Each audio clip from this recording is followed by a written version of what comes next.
11 hours of deliberation so far and still no verdict. 12 jurors have wrapped up their first full day of deliberations in the murder trial of a federal agent.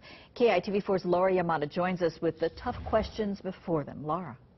8 men and 4 women with a wide range of ages and ethnicities and burdened with so many complex questions.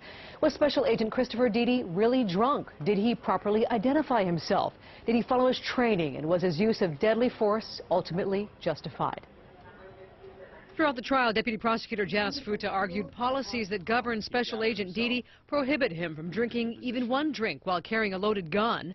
Defense attorneys maintained responsible drinking for an off-duty officer is allowed, but focused more on Deedy's responsibility and training as a law enforcement officer, arguing Colin Elderts and his friend Shane Madero started it all by yelling at a customer, then attacking Deedy and his friend Adam Gutowski.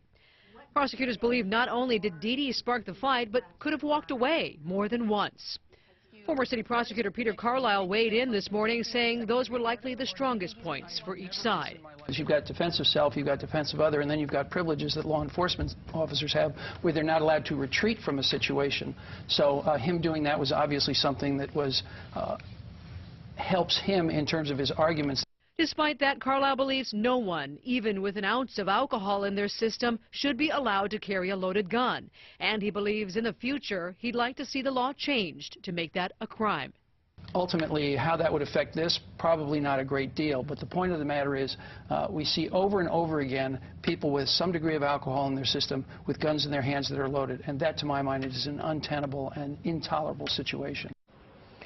Deedy faces a second-degree murder charge carrying a sentence with life with the possibility of parole, or he could be acquitted of all charges. Now, just across from our courtroom, a case highlighting another possibility, a hung jury.